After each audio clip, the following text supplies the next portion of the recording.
Muy bien, buenas noches, queridos hermanos. Una vez más nos reencontramos en este tiempo de estudio bíblico que hacemos los días miércoles, donde estamos tratando los puntos doctrinales. ¿Qué significan los puntos doctrinales? Es el cimiento de toda casa espiritual, cimiento y columnas. Es lo que sostiene la vida espiritual del creyente. Si tenemos problemas en una construcción con las columnas y los cimientos, corremos riesgo de que la casa se nos venga abajo. Y es así también en la vida espiritual. A veces nuestra vida se viene abajo, nuestra familia, nuestra finanza, nuestra salud. Entonces necesitamos tener en claro nuestra identidad. Y nuestra identidad tiene que ver con lo que creemos, ¿sí? Lo que creemos es lo que va a gobernar nuestros pensamientos automáticos, es lo que somos, nuestra esencia. Y entonces esos buenos pensamientos de la palabra, de la buena palabra del Señor, es lo que va a hacer que nosotros nos sintamos bien, y al sentirnos bien, actuamos bien. Entonces, por eso es tan importante saber, entender y obedecer la palabra de Dios, porque es lo que nos da una previsibilidad importante en nuestras vidas, porque sabemos qué vamos a hacer ante las circunstancias adversas, ante las circunstancias beneficiosas. Así que hoy vamos a tratar la santidad y la santificación. Y vamos a tratar de aclarar algunos puntos para aquellos que no lo tienen en claro, y para aquellos que ya tenemos cierto tiempo en el Señor y conceptos están bien claros, es bueno reforzarlos. Así que vamos a orar, vamos a presentar delante del Señor este estudio bíblico. Padre querido, Dios maravilloso, te bendecimos y te damos gracias. En el nombre poderoso de Jesús te damos gracias, porque sabemos, Señor, que tú estás con nosotros, que aunque vivamos en un tiempo difícil de nuestra Argentina, Señor, sabemos que si tú estás con nosotros, vamos a tener la fortaleza necesaria para superar cada adversidad, o de lo contrario, para tener la fuerza necesaria para soportar las circunstancias adversas. Aún, Señor, las pérdidas más importantes de la vida. Amado Señor, danos esa gracia, esa luz que proviene de tu Espíritu Santo y de tu palabra, para que todo lo que compartamos en esta noche sea de profunda edificación para la gloria de tu nombre. Amén y amén. Bien, hoy vamos a tratar un tema muy significativo, que es santidad y santificación. Vamos a leer en Isaías capítulo 6. Vamos a leer desde el versículo 6, 1 hasta el 4 para ver el contexto.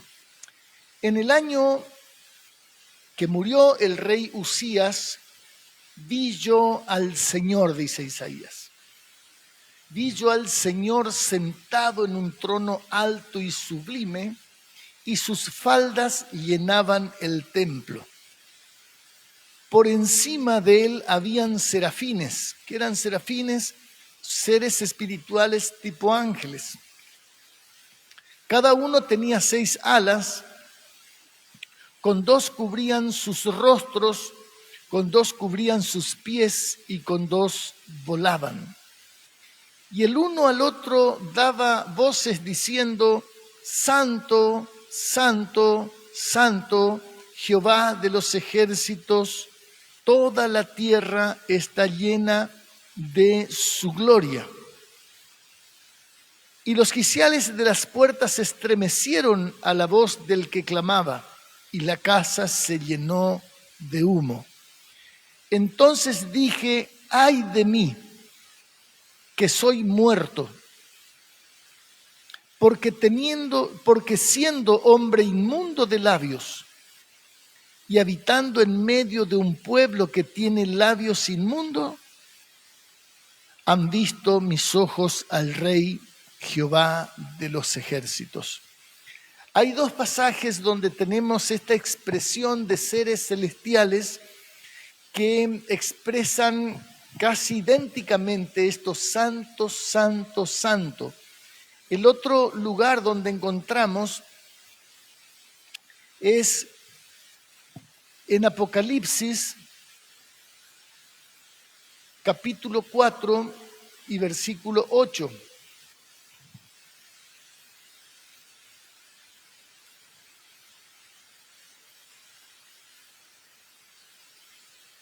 Y esto vamos a leer también unos versículos anteriores. Vamos a leer desde el 4, dice: y alrededor del trono había 24 tronos, y vi sentado en los tronos a 24 ancianos, vestidos de ropas blancas, con coronas de oro en sus cabezas. Y del trono salían relámpagos y truenos y voces, y delante del trono ardían 7 lámparas de fuego, las cuales son los 7 espíritus de Dios. Y delante del trono había como un mar de vidrio semejante al cristal, y junto al trono y alrededor del trono 4 seres vivientes, llenos de ojos delante y detrás. Y el primer ser viviente era semejante a un león, el segundo semejante a un becerro, el tercero tenía rostro como de hombre, y el cuarto era semejante a un águila volando. Y los 4 seres vivientes tenían cada uno 6 alas, semejante a los serafines. Y alrededor y por dentro estaban llenos de ojos, y no cesaban día y noche de decir: santo, santo, santo es el Señor Dios Todopoderoso, el que era, el que es y el que ha de venir. Este asunto de la santidad, hermanos queridos, es un tema muy polémico en ocasiones, porque mucha gente, sin tener el conocimiento bíblico bien entendido, muchas veces toma esta palabra santo, santidad y santificación de una manera pobre. Y el propósito de este estudio bíblico es que nosotros podamos salir con conceptos bien claros, porque eso nos permite a nosotros tener una posición, una seguridad como hijos de Dios, que nos permite enfrentar las dificultades de la vida, pero también aprovechar las oportunidades. Entonces, lo primero que vamos a ver, ¿qué significa santo? Aquellos que venimos de una cultura, de un entorno católico, nosotros hemos creído que los santos eran personas piadosas que habían ya muerto. No hay ni un santo vivo dentro del catolicismo. Dentro del catolicismo tiene que la persona haber muerto, y de alguna manera cuando alguien le pidió a ese muerto y el muerto le respondió teóricamente, y nosotros sabemos que los muertos no responden, entonces se le acredita esa santidad y entonces aparecen los santos. Pero, digamos, el concepto bíblico de santo no es alguien que murió, que se portó bien y que después por su causa hay un milagro. Nosotros sabemos por la palabra que el único que hace milagro es Dios. Las personas no hacemos milagros. El milagro lo hace Dios. Nosotros podemos orar, nosotros podemos clamar, nosotros podemos imponer mano mientras oramos en un enfermo, como dice la palabra, pero el que hace el milagro es Dios. Nosotros no somos milagreros. Por eso es importante entender esto. Ahora, según la palabra, santo es alguien que es separado.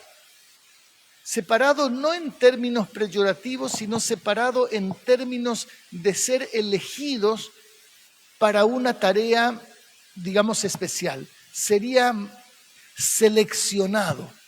Nosotros ahora que estamos en pleno premundial, hay todavía algunos jugadores que no saben si van a estar seleccionados, si van a estar separados para jugar el mundial. Entonces ese es el concepto, que Dios toma de todos los hombres personas que se transforman en especiales no por sí mismas, sino por causa de la obra de Dios en la persona.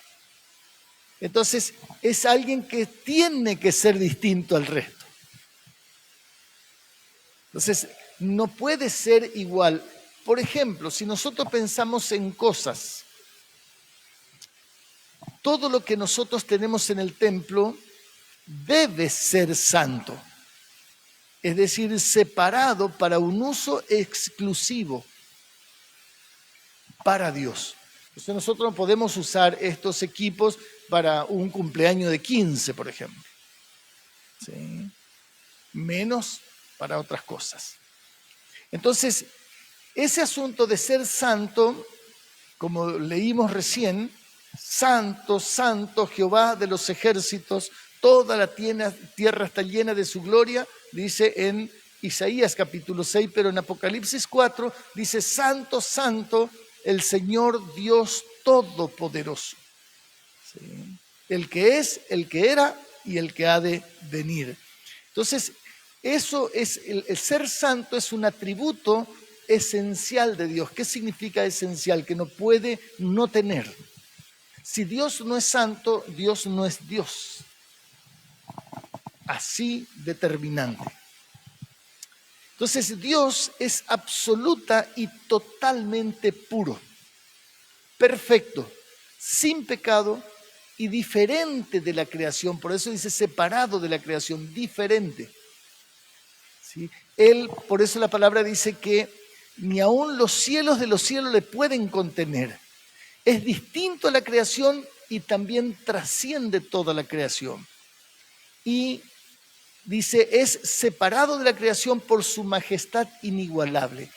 A ver, cuando la primera vez me tocó, digamos, después que vinimos hace 19 años aquí, ver, digamos, toda la cuesta de Miranda desde allá arriba, ver ese paisaje, uno queda asombrado. Es un espectáculo hermosísimo. Cuando yo me puse a investigar acerca de cómo funciona el cerebro, me quedé asombrado. Cuando uno mira de noche el cielo que está despejado y ve la cantidad de estrellas, uno queda asombrado. Cuando uno conoce el funcionamiento, cómo los planetas se mantienen en el sistema solar, y uno queda asombrado. Bueno, Dios excede a todo asombro que nosotros podamos ver. ¿Por qué? Porque si Dios es el que hizo todas las cosas, Dios está más allá de todas esas cosas. Por eso Él es absolutamente diferente. Y cuando dice santo, santo, santo, es una expresión que en hebreo significa la más alta santidad. Es decir, es una santidad absolutamente también inigualable. Absolutamente inigualable. Ahora, hay algunas personas que han podido experimentar la teofanía de Dios. ¿Qué es la teofanía de Dios? Es tener un encuentro que de alguna manera Dios se dejó ver. Nosotros vemos en el caso de Jacob, cuando estaba en el desierto, que él tiene una visión donde ve una escalera que va hasta el cielo y donde ángeles suben y bajan. Sí, es una teofanía de las cosas de Dios que habitualmente las personas no ven. Pero después nosotros nos encontramos que tiene una cierta teofanía también Moisés, cuando en el desierto se encuentra y ve una zarza ardiente y esa zarza ardiente no se consumía. Seguía ardiendo, pero la zarza no se consumía como cualquier otro arbusto. Y entonces escucha una voz que le dice, Moisés, Moisés, quita el calzado de tus pies porque el lugar donde pisas es santo. Es decir, donde Dios aparece santifica todo. Las cosas, las personas, los ambientes. Ahora, si nosotros nos sorprendiéramos de una teofanía de Dios o el caso de Moisés que ve, dice la espalda de Dios, que es una expresión que no es que vio la espalda, sino como una forma de decir que vio un poco de Dios, pero sin ver su rostro. Porque Dios le dice, nadie puede ver mi rostro y vivir. Entonces Dios, para no matarlo a Moisés, le hace ver un pedacito de su gloria. El caso de Isaías ya tiene una visión mucho más potente y donde él ve a Dios sentado en su trono.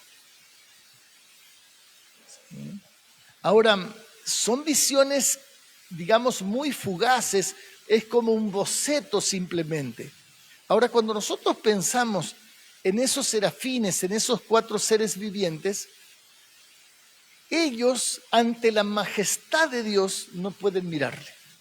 Ellos que están en esos lugares donde, digamos, Dios habita.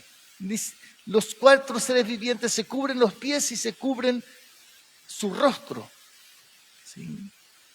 ¿Por qué? Porque en ellos hay una reverencia extraordinaria, una reverencia absoluta a esa santidad, a eso sublime alto, a eso que no hay palabras que puedan describirlo. Cuando Isaías vio esa teofanía, no vio, digamos, como ven los serafines, los 4 seres vivientes, él vio solamente como una imagen, como un holograma, podríamos decir. Isaías dice, ay de mí que estoy muerto. Dice, si yo puedo ver a Dios, ya morí. Ya estoy frito, ya morí, ya estoy liquidado. ¿Por qué? Dice, porque yo soy, el profeta de Dios. Que nosotros podríamos decir, de todos los profetas mayores, Isaías es el mayor de todos. ¿Sí? El más mayor, diríamos nosotros. ¿Sí? Él dice, no, yo habito en un pueblo de labios inmundos y yo mismo tengo labios inmundos. Entonces, ¿qué es lo que vemos? Que aunque Isaías haya tenido un grado de santidad alto, ante la santidad de Dios, todo se empequeñece. Ante la santidad de Dios no hay nada que se pueda comparar, no hay ser humano que se pueda mantener en pie. Por eso, digamos, Juan cuando ve a Dios también dice, cayó como muerto. Dice, no, levántate y mira y anota las cosas que vas a ver. Ahora, nuestra respuesta a Dios es muy diferente. Si nosotros tuviéramos un pedacito de Isaías en nuestra respuesta a la santidad de Dios, seguramente que nuestras vidas serían totalmente diferentes. Nosotros no nos atreveríamos bajo ningún punto de vista a pensar mal de mi hermano, porque la palabra dice, ¿sí? Y no pienses, no te escondas de tu hermano, no pienses mal en tu corazón de tu hermano, porque el que piensa mal de su hermano ya es un homicida. Nosotros no nos atreveríamos a hacer muchas de las cosas que nosotros hacemos si tuviéramos conciencia de la santidad de Dios. Seguramente responderíamos mejor, seguramente seríamos más responsables, seguramente seríamos más puntuales, seguramente seríamos más fieles, seguramente no nos atreveríamos a llegar tarde a la reunión, por ejemplo. No nos atreveríamos. Porque si nosotros tuviéramos una cita con el intendente y el intendente dice a las 10, el protocolo de la gente que no conoce a Dios, que dice tenés que estar media hora antes, no 10 minutos, media hora. El protocolo de la gente que no conoce a Dios. Nosotros nos atreveríamos si tuviéramos conciencia de lo que significa la santidad de Dios. Por eso nosotros necesitamos recuperar, ¿sí?, esa reverencia y ese temor de Dios. Cuando nosotros hablamos de temor, el temor es como una moneda que tiene 2 caras. Por un lado es el asombro extraordinario, el asombro más absoluto, más grande que nosotros debiéramos tener. Un asombro que nos llevaría a nosotros a santificarnos.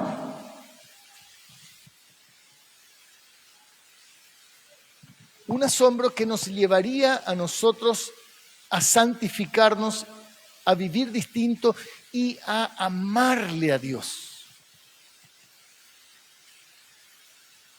Pero también la otra parte, lo que mostró Isaías cuando dice, ay de mí que estoy muerto, es decir, un miedo extraordinario. Un miedo que debiera ser el miedo más grande que nosotros pudiéramos experimentar en esta vida y en la venidera. ¿Por qué? Porque nuestro Dios es grande y temible, dice la palabra.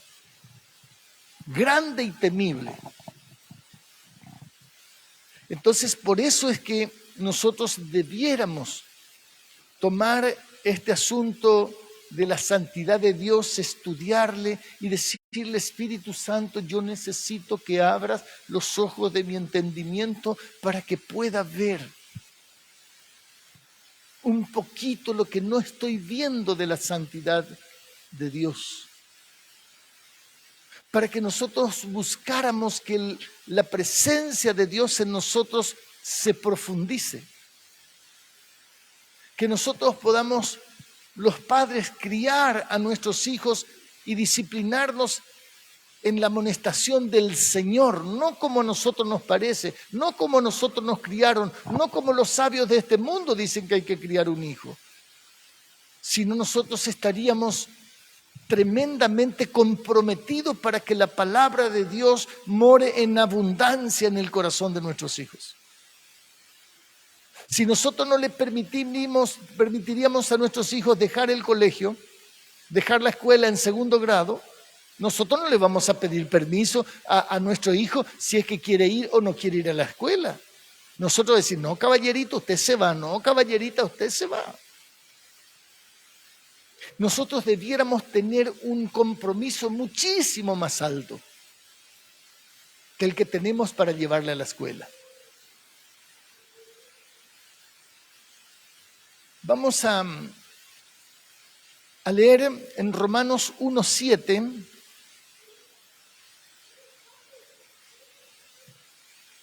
Romanos 1:7, para darnos cuenta un detalle, que Dios llama a los de la iglesia que están vivos, los llama santos. Nosotros para ser santos no necesitamos morir. Nosotros lo que necesitamos es recibir a Jesucristo. Voy a leer desde el 1 para que podamos ver el contexto de lo que dice.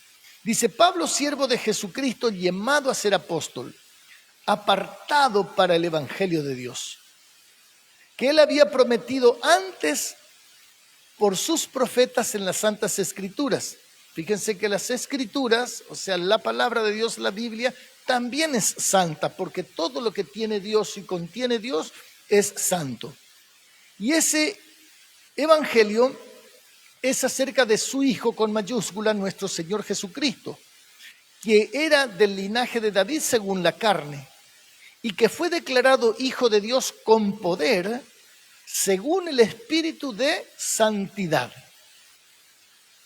Por eso el Espíritu se llama Santo.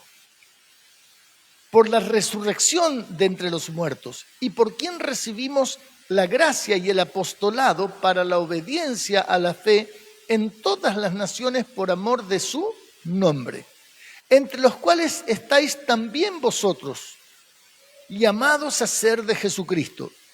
A todos los que estáis en Roma, amados de Dios, llamados a ser santo, gracia y paz a vosotros de Dios nuestro Padre y del Señor Jesucristo.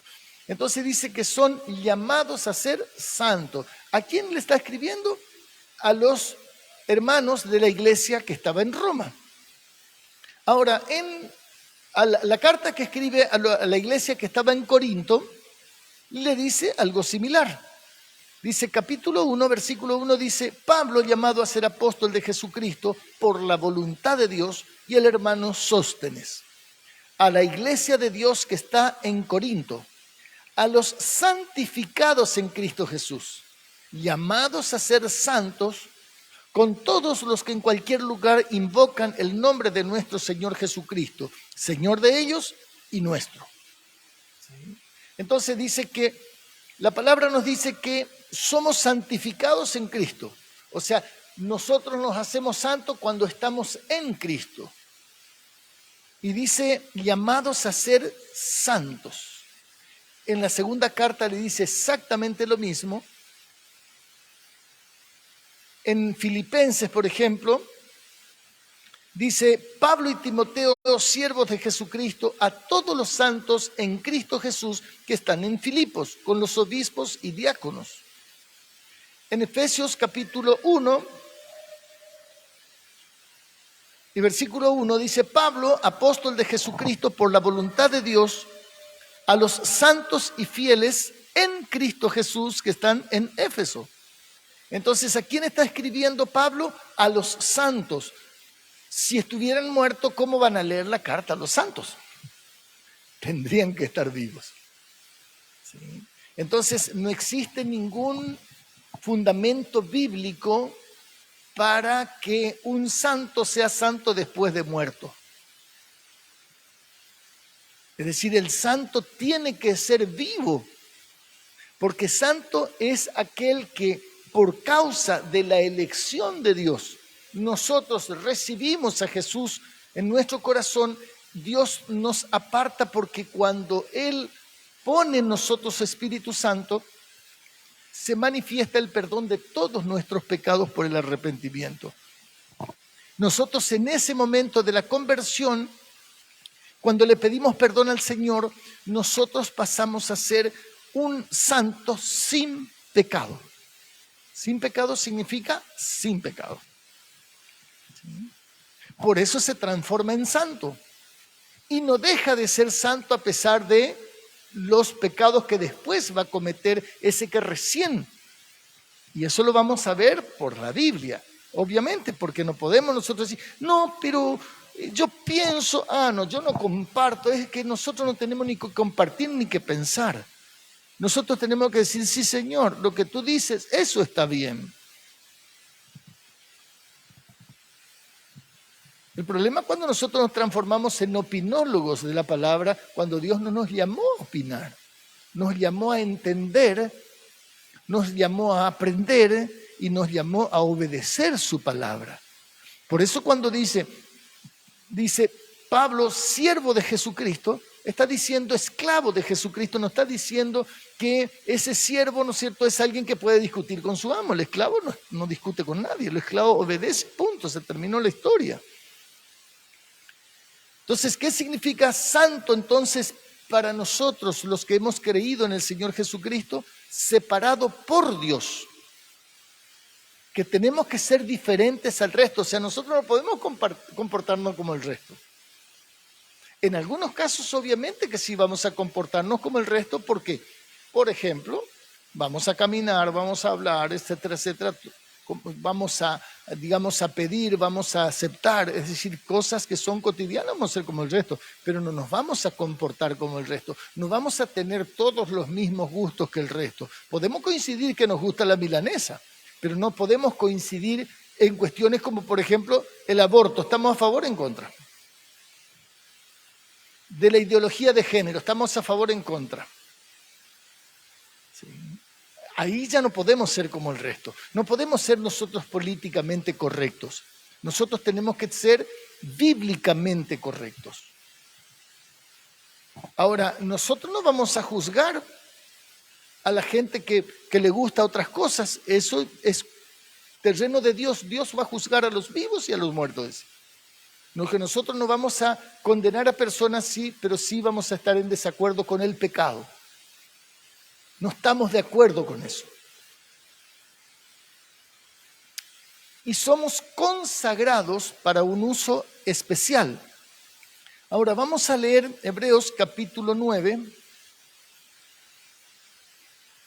para ver qué es lo que significa consagrados, santificados. Hebreos capítulo 9, versículos 11 al 14.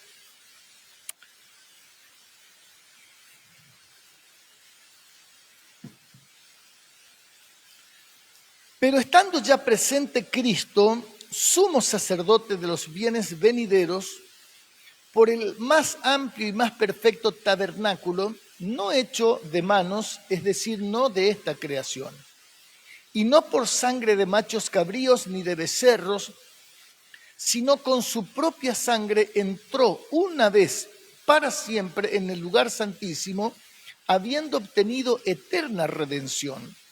Porque si la sangre de los toros y de los machos cabríos y la ceniza de la becerra, rociada a los inmundos, santifican para purificación de la carne, cuanto más la sangre de Cristo, el cual mediante el Espíritu eterno se ofreció a sí mismo sin manchas a Dios, limpiará vuestras conciencias de obras muertas para que sirváis al Dios vivo. Entonces nosotros somos santificados por la sangre de Jesucristo.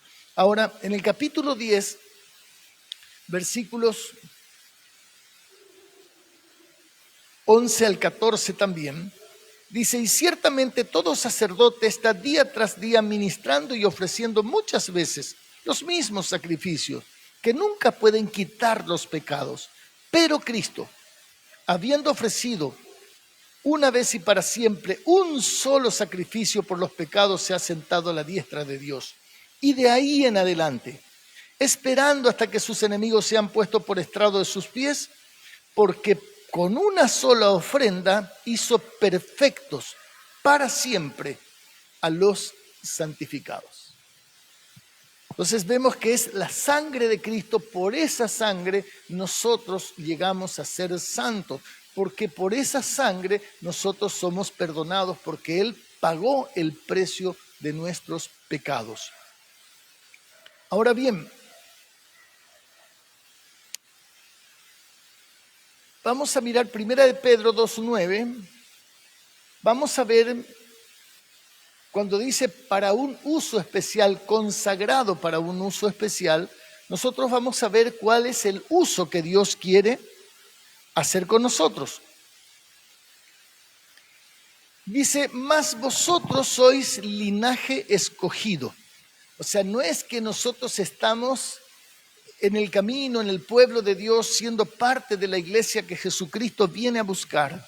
No estamos porque, bueno, un día nuestra vida estaba descontrolada y alguien nos dijo, mirá, si te llega a la iglesia, Dios te va a ayudar. No. Nosotros fuimos escogidos. Y para que nosotros, ese escogido, pueda llegar al camino, Dios usa a alguien y usa sus circunstancias.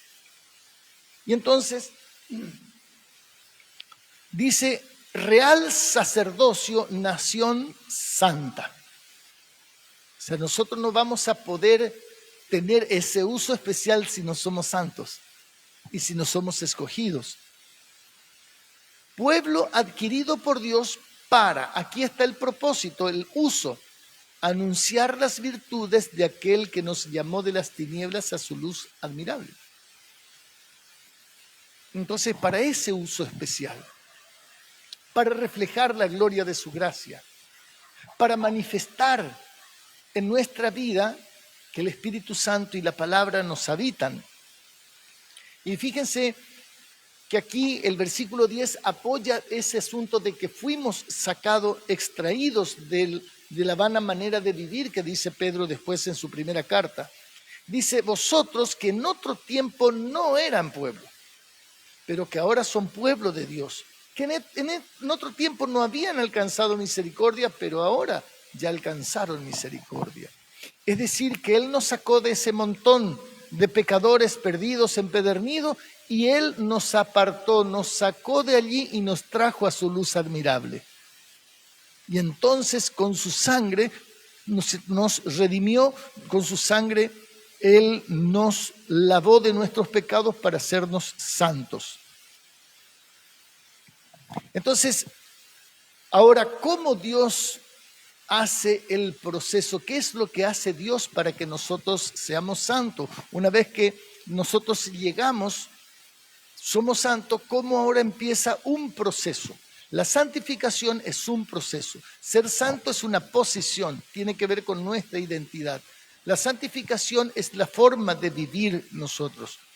En San Juan capítulo 17, este es uno de los pasajes, digamos, muy conocidos, donde el Señor Jesucristo en este evangelio hace la última oración. Esta última oración del Señor Jesús es una oración muy, muy fuerte y muy importante que merece que nosotros lo conozcamos de memoria, que podamos nosotros recitarlo incluso, pero examinar cada detalle porque es extraordinario. Ahora, vamos a leer desde el versículo 14.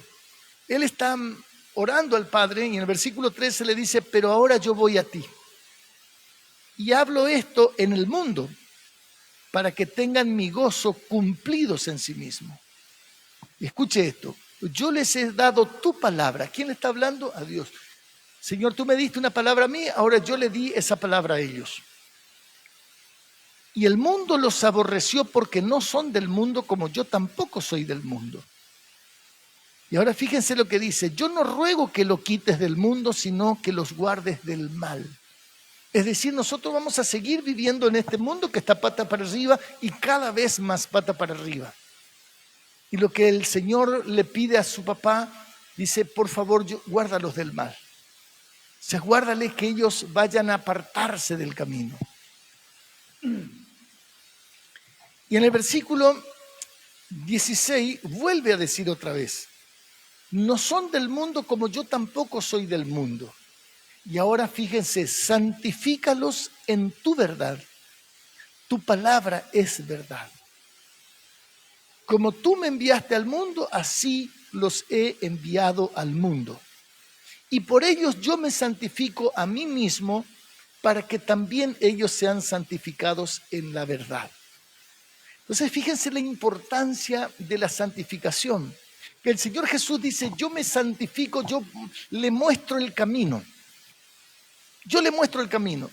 Yo estuve con ellos y le di tu palabra, pero también no le di tu palabra en forma verbal solamente, sino le di tu palabra con toda mi vida. Yo me santifiqué para que ellos también sean santificados en la verdad. Entonces, nosotros no podemos tener santificación, nosotros no podemos seguir el proceso de la santificación sin la palabra de Dios. Por eso las personas que vienen el domingo, escuchan un sermón, se van y si Dios permite, como dicen por ahí, si Dios quiere, viene el otro domingo y escuchan y se van, están seriamente engañados pensando que ellos van a ser santos y van a seguir siendo santos.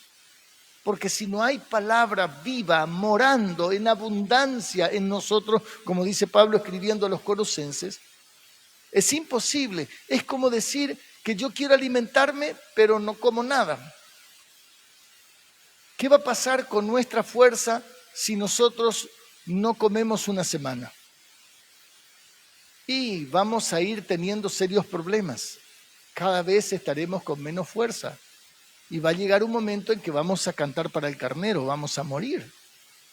Pero nosotros podemos pasar años en la iglesia sin estudiar la palabra, sin nutrirnos con la palabra. Bueno, así también es la vida de santificación y la calidad de vida que disfruta o que padece en este mundo y hace padecer a los que están alrededor de ellos. Porque ¿qué luz pueden tener si la palabra es lámpara a nuestros pies y es lumbrera a nuestro camino? Es imposible que un cristiano pueda ser luz si no estudia la palabra. Si no estudia la palabra, tiene serios motivos para, digamos, para pensar, para desconfiar que no es cristiano verdaderamente. ¿Por qué? Porque si es cristiano, eso de ser le va a llevar sí o sí a la palabra. Es como pensar que, digamos, un gato no va a tener ganas de comer carne. Como un pajarito no quiera volar. Que un pez quiera subirse a un árbol. O sea, no, si es un pez va a querer nadar, es inherente a su naturaleza. Una persona que es santa debe tener apetito, necesidad de la palabra. Por eso, santifícalos en su verdad, tu palabra es verdad. Ahora, vamos a ver la santidad, la santificación como proceso. Entonces, santidad, ser santo, es una posición. Santificación es un evento cuando Dios por su sangre nos santifica, pero después continúa un proceso igual que la salvación.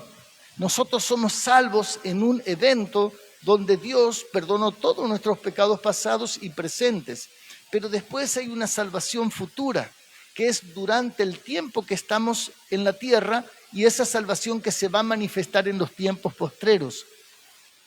Entonces, la santificación también es un evento y es un proceso. Juan capítulo 1, primera de Juan capítulo 1,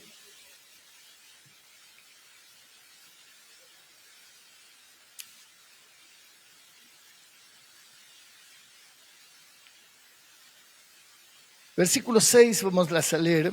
Si decimos que tenemos comunión con Él, es decir, con el Señor, con Dios, y andamos en tinieblas, mentimos y no practicamos la verdad. O sea, si nosotros decimos que tenemos comunión con Dios y no nos estamos santificando, estamos engañándonos a nosotros mismos y podemos engañar a muchos, pero no a Dios. Pero si andamos en luz como Él está en luz, tenemos comunión los unos con los otros y la sangre de Jesucristo nos limpia de todo pecado. Si decimos que no tenemos pecado, nos engañamos a nosotros mismos y la verdad no está en nosotros. Ahora, si confesamos nuestros pecados, Él es fiel y justo para perdonar nuestros pecados y para limpiarnos de toda maldad. Si decimos que no hemos pecado, le hacemos a Él mentiroso y su palabra no está en nosotros. 2:1 dice, hijitos míos, estas cosas les he escrito para que no pequen. Pero si alguno hubiera pecado, abogado tenemos para con el Padre, a Jesucristo el justo, porque Él es la propiciación por nuestros pecados. Y no solamente por los nuestros, sino también por los de todo el mundo. Entonces, acá hay decisiones que nosotros vamos tomando. Y una de esas decisiones es aceptar que nosotros tenemos pecado y comenzar a tratarlos, a trabajarlo. Entonces, al recibir al Señor Jesucristo como el Señor y el Salvador, nosotros somos salvos y somos santos, pero seguimos pecando. Ahora, hay un punto muy importante aquí. La gran mayoría tiene conciencia de recibir a Jesús como su Salvador, pero no tiene conciencia al respecto de que sea su Señor. ¿Cuál es la diferencia? El Salvador es algo que Él hace por mí, pero cuando Él es el Señor, entonces Él me gobierna a mí. Es decir, yo tengo que obedecerle a Él. En la salvación yo no participo. Él me salvó porque quiso salvarme, de puro cuate. ¿Sí? Yo no hice nada, ¿por qué? Y porque yo estaba muerto. El muerto no hace nada. ¿Sí? El muerto no puede ayudar a nadie. Por más que usted le ponga todas las velas que quiera ponerle, hacerle todas las procesiones que quiera hacerle, no funciona. ¿Por qué? Porque el muerto está muerto. Y hasta que venga el Señor, no va a resucitar. Cuando leemos la primera carta a los Tesalonicenses, capítulo 4, dice, cuando venga el Señor y el Señor todavía no vino, los muertos en Cristo resucitarán primero. ¿Sí? Hasta que no venga el Señor, los muertos están muertos. Entonces, por eso son los santos vivos que Dios va a arrebatar. ¿Sí? Ahora bien, vamos a mirar justamente a 1 Tesalonicenses capítulo 4.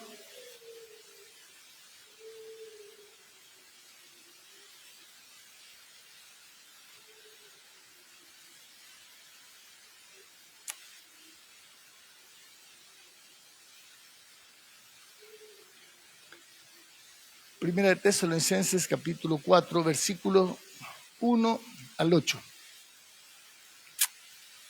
Dice, por lo demás, hermanos, os rogamos y exhortamos en el Señor Jesús, que de la manera que aprendisteis de nosotros y como conviene, dice, conducirse y agradar a Dios, así abunden más y más.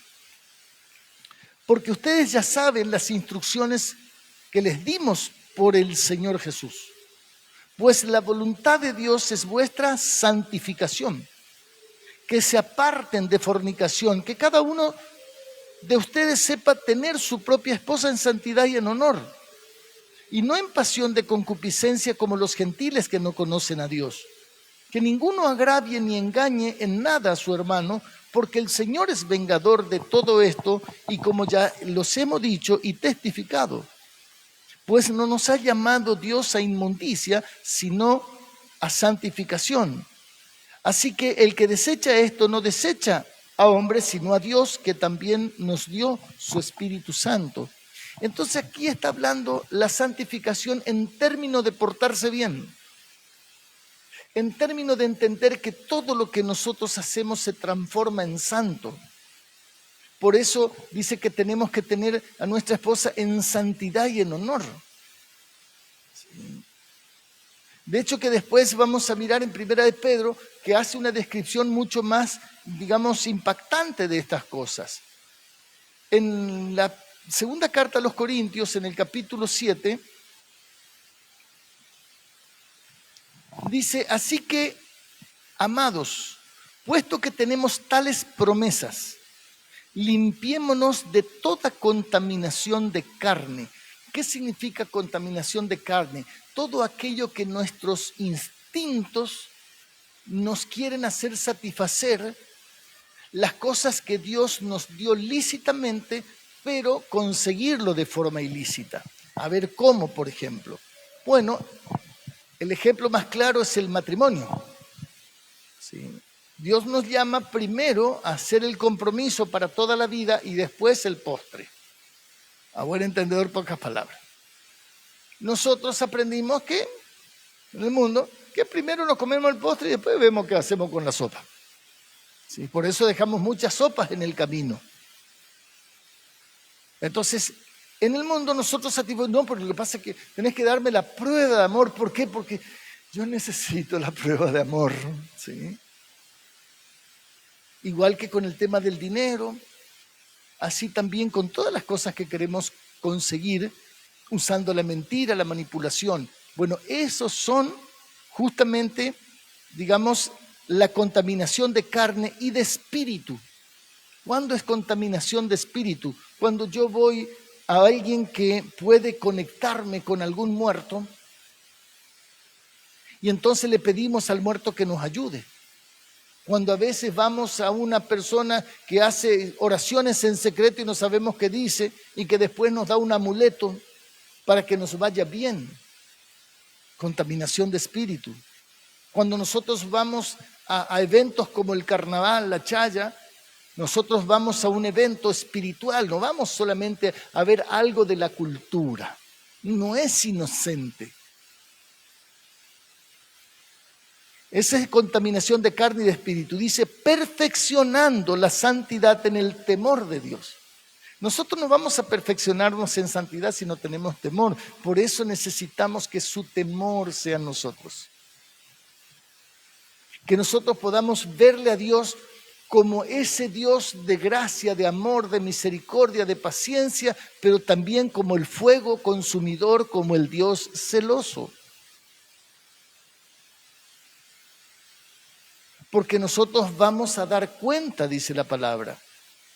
En la primera carta de Juan, en el capítulo 3 y versículo 2, dice, amados, ahora somos hijos de Dios. Y aún no se ha manifestado lo que hemos de ser.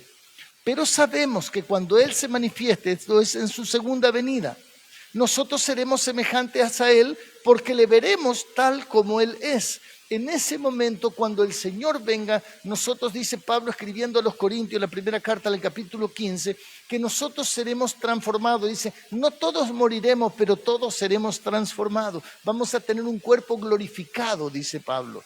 Lean toda la carta, la primera carta a los Corintios, capítulo 15, de la mitad en adelante, habla acerca de este asunto, de los cuerpos animales, de los cuerpos espirituales, celestiales, y explica con detalle este asunto. Entonces,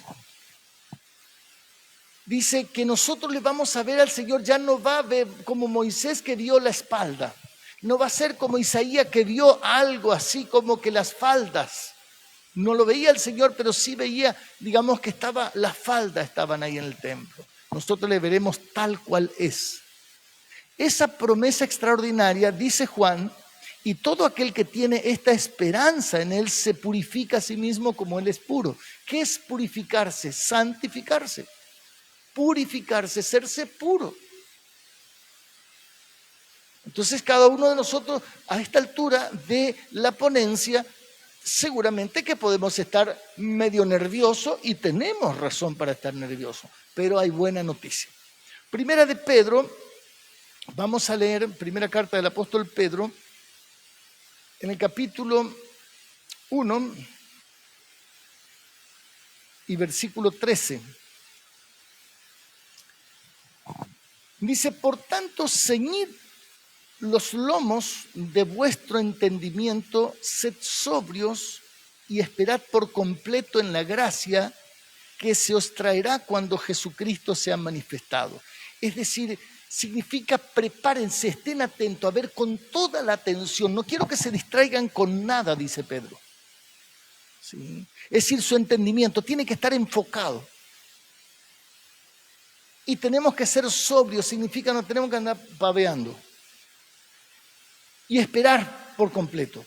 Dice versículo 14, como hijos obedientes, no se conformen a los deseos que antes tenían estando en vuestra ignorancia. ¿Cómo vivíamos antes de conocer al Señor? Hacíamos lo que podíamos para darnos el gusto. Entonces, si teníamos una novia, nosotros tratábamos de comernos todo el postre que se pueda. Si nosotros estábamos estudiando, y bueno, la gran mayoría nos gustaba machetear. Si por ahí se descuidaba la mamá y el papá, podíamos tomar un billetito. Es decir, nos dábamos los gustos, no pensábamos si estaba bien o estaba mal, si pensábamos, bueno, como decía un pariente familiar, es preferible pedir perdón que pedir permiso. Entonces dice, sino como aquel que los llamó es santo, sed también vosotros santos en toda vuestra manera de vivir. Si Dios es santo, nosotros tenemos que ser como Él. Porque ¿cómo vamos a reflejar a Dios siendo como el que no conoce a Dios? Porque escrito está, sed santo porque yo soy santo. Es lo que dice en Levíticos capítulo 11. Y si invocáis por Padre aquel que sin acepción de personas juzga según la obra de cada uno, conducíos en temor todo el tiempo de vuestra peregrinación. O sea, condúzcanse con asombro, pero también con julepe, si es necesario. Sabiendo que fuisteis rescatados de la vana manera de vivir que recibiste de vuestros padres, y no con cosas corruptibles, con oro y con plata, sino con la sangre preciosa de Cristo, como un cordero sin mancha, sin contaminación, ya destinado desde antes de la fundación del mundo, pero manifestado en los postreros tiempos por amor de vosotros, mediante el cual creéis en Dios, quien le resucitó de los muertos y le ha dado gloria, para que vuestra fe y esperanza sean en Dios, habiendo purificado vuestras almas por la obediencia a la verdad mediante el Espíritu, para el amor fraternal no fingido. Amaos unos a otros entrañablemente de corazón puro. Entonces, lo que está diciendo Pedro básicamente es que nosotros tenemos que entrar en ese proceso de cambiar nuestra manera de vivir y entonces nosotros vamos a manifestar a ese Dios con nuestra santificación. En primera de Pedro también 2:11 al 23. Le voy a dejar eso para que ustedes lo lean en casa. Pero, ¿qué es lo que está diciendo sintéticamente? Que el proceso de santificación nos hace vivir, digamos, de manera correcta con todas las personas. ¿Por qué nosotros tenemos que vivir santa y piadosa manera de vivir, como dice la palabra? Porque nosotros estamos comunicando, estamos llevando, portando, estamos transportando una persona, Dios. O sea, los que ven nuestra manera de vivir dicen, ¿cómo? A ver, ¿por qué estos se portan tan bien? ¿Por qué estos no se enojan? ¿Por qué estos no hacen trampa? ¿Por qué estos nunca están insultando? ¿Por qué? Y entonces van a venir a pedirnos razón, dice Pedro, de nuestra fe. Y ahí nosotros les vamos a contar que nosotros vivíamos como el resto, pero un día nosotros nos encontramos. El Señor Jesucristo nos encontró, se cruzó en nuestro camino y cambió nuestra historia. Ese testimonio hoy le daba a unos directivos de una escuela. Que eso cambió nuestra historia para siempre. Entonces,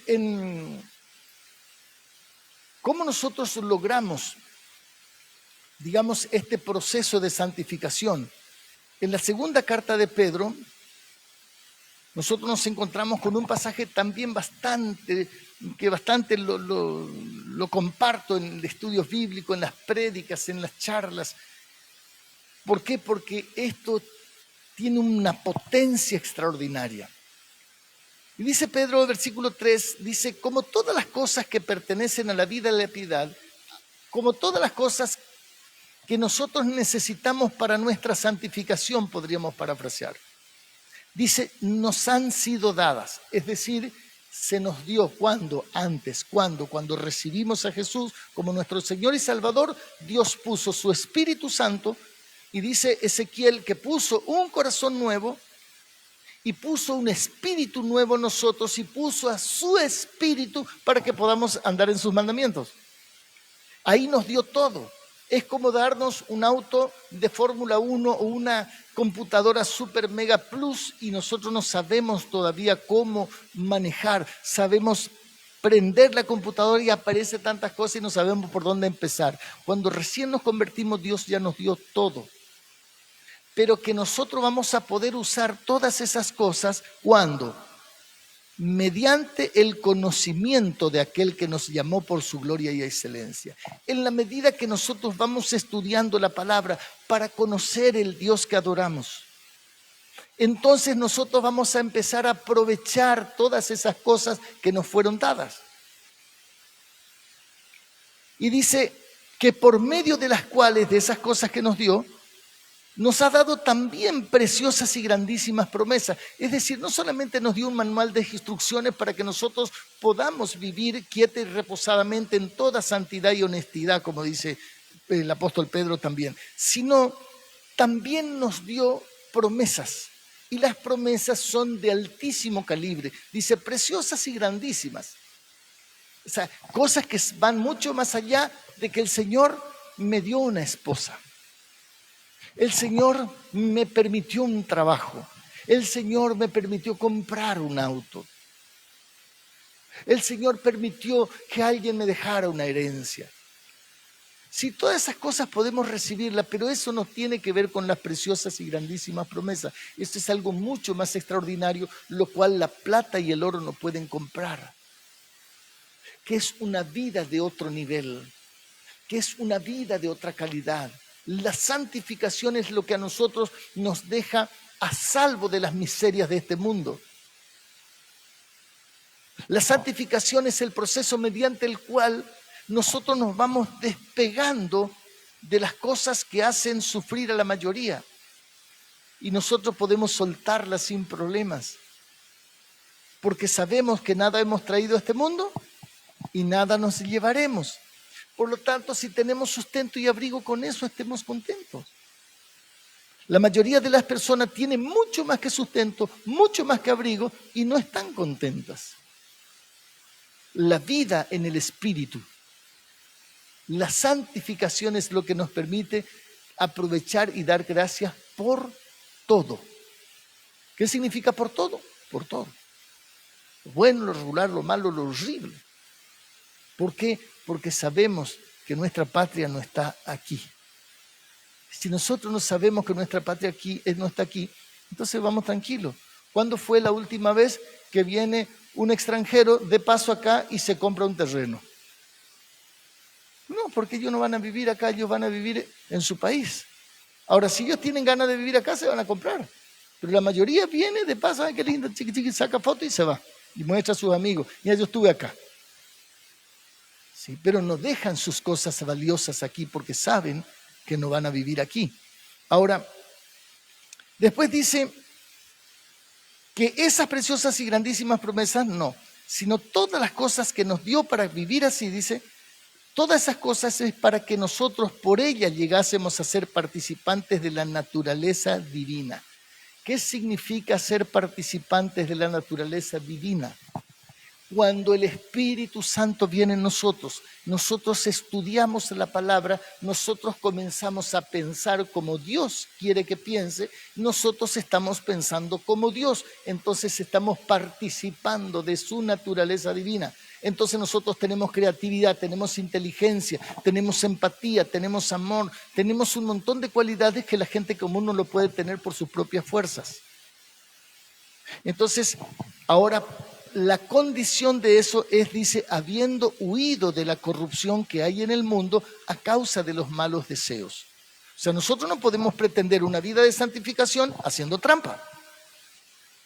No podemos nosotros pensar en vivir la vida, experimentar la naturaleza divina si nosotros andamos mintiendo. Nosotros no podemos participar de la naturaleza divina si nosotros andamos, digamos, jugando a una doble vida. La doble vida es una vida de baja calidad porque uno no disfruta ni una cosa ni la otra. Por eso necesitamos entender, meternos y rascar las escrituras para sacarle las cosas buenas que hay. Ahora, acá está el proceso. Ustedes también, poniendo toda diligencia, es decir, no podemos ser tibios en esto. Nadie que es tibio puede santificarse, olvídelo. Así de simple. Un tibio lo que puede hacer es engañarse a sí mismo y le sale re bien. ¿Sí? Y puede engañar a otros también, le sale re bien.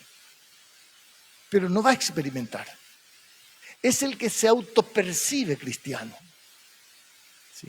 Nosotros sabemos que todos los que se autoperciben no son los que se autoperciben. Está tratando de engañarse a sí mismo y quiere engañar a los demás y quiere que los demás le digan, sí, está re bien como te estás engañando. ¿Sí? No importa lo que se autoperciba.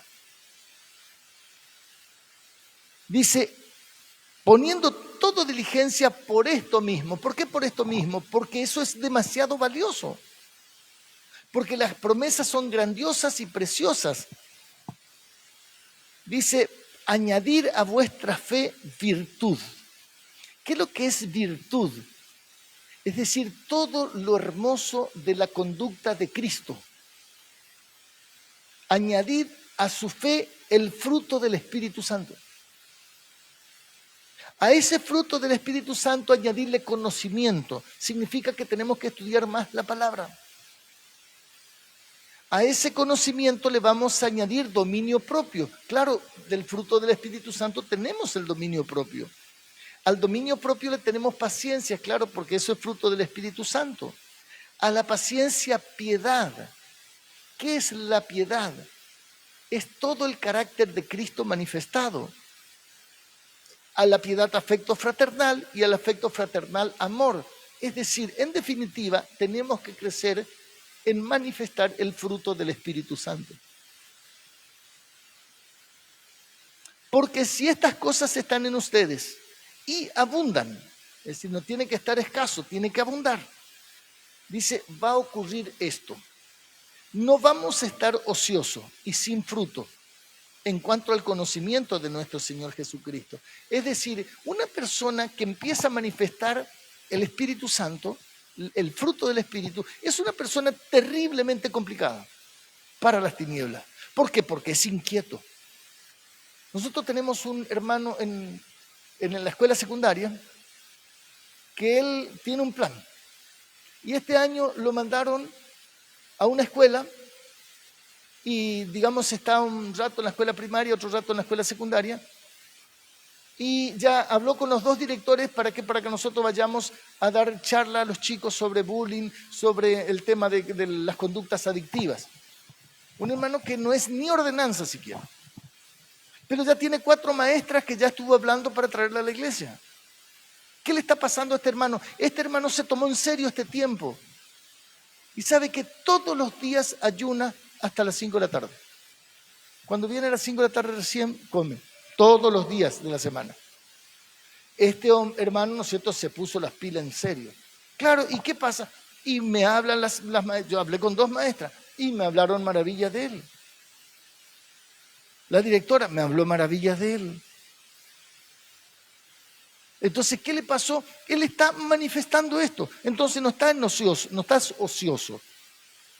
Pero dice, el que no tiene estas cosas, dice, tiene vista corta. ¿Qué significa vista corta? Está mirando aquí, como gallina. No mira adelante. No mira como águila. Tiene vista corta. Después dice, no tiene vista corta, es ciego. No ve un pomo. Habiendo olvidado la purificación, la santificación de sus antiguos pecados. Por lo cual, hermanos, tanto más procurad hacer firme vuestra vocación y elección. Y fíjense, esto a mí me voló la cabeza. Que nosotros tenemos que profundizar estas cosas. Porque dice, haciendo estas cosas no caeréis jamás. ¿Qué significa no vamos a caer jamás? Hay 2 opiniones sobre esto. Uno, no caer no significa que no vamos a pecar más, sino que no vamos a ser esclavos del pecado. Que podemos, en algún momento, digamos, por causa de que todavía la naturaleza pecaminosa nos va a acompañar, en algún momento nosotros vamos a ceder, por abreboca, por no estar atento, por alguna razón. Pero no es alguien que va a caer en el sentido que va a profundizar. Se va a deslizar y sale patinando y se raja de ahí, rapidito. Otros opinan que no caeréis jamás significa que ya no van a pecar más. Y tiene sentido las 2 cosas. ¿Por qué tiene sentido las 2 cosas? Porque, por un lado, nosotros tenemos la palabra que dice, si nosotros decimos que no tenemos pecados, mentimos. Pero por otro lado, si nosotros añadimos todas estas cosas, vamos a tener tal grado de santificación que ya no vamos a pecar de hecho. Ya cuando está en el pensamiento, ¡trac!, ya lo saca. ¿Sí? Pero más allá de esto, si quiere decir esto, lo otro, eso no es tan importante. Lo importante es que nosotros entendamos que no podemos volver atrás, que ya somos santos y tenemos que comportarnos como tales. Por lo tanto, vamos a entrenarnos. Es como, digamos, el jugador de fútbol que quiere triunfar en el fútbol de primera, allá en la liga profesional. Cuando entra al club, hacen la prueba, listo, entra al club, él no deja de entrenarse, se entrena mucho más. Cuando firma el primer contrato, no deja de entrenarse, se entrena mucho más. Cuando llega a la primera y es titular, no deja de entrenarse, se entrena más.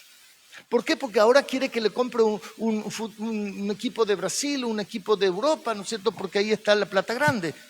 Y eso le permite después llegar a la selección. Entonces, Messi no deja de entrenarse, se sigue entrenando, aunque él no tiene que demostrar nada. Así nosotros también no tenemos que demostrar que somos santos. Nosotros tenemos que vivir como santos, punto.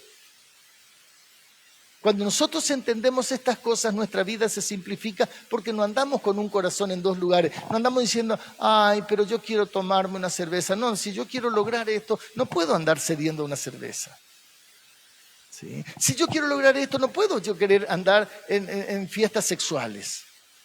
¿Por qué? Porque ya no es lo mío, no quiero esa vida, yo quiero esta vida.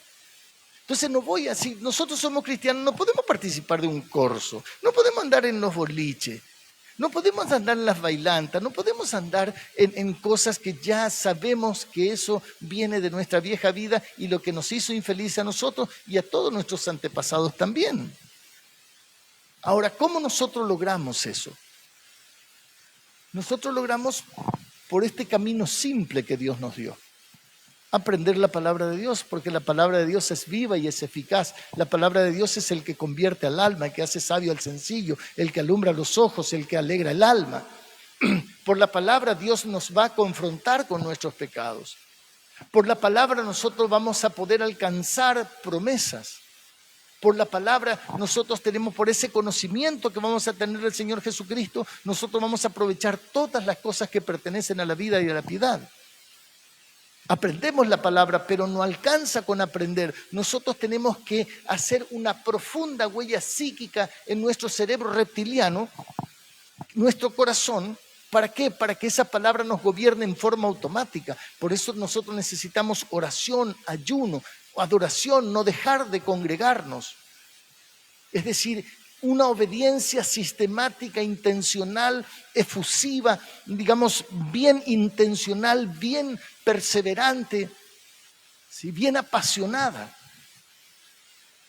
Entonces, cuando nosotros estamos enfocados, poniendo toda diligencia, entonces el aprendizaje no solamente que se hace más rápido, sino que es la motivación para profundizar más todavía. ¿Por qué? Porque la persona que empieza a tener certificación, digamos, el resultado de la certificación, que es un gozo extraordinario, entonces quiere más. Porque así fuimos diseñados. Dios diseñó nuestro corazón, ¿para qué? Para que las cosas que nos causen placer, nosotros queremos repetirlo. Después el diablo usa eso para la droga, para el sexo ilícito, usa, ¿no es cierto?, con el dinero y un montón de cosas. Le da la recompensa, pero le lleva cada vez a las profundidades de Satanás.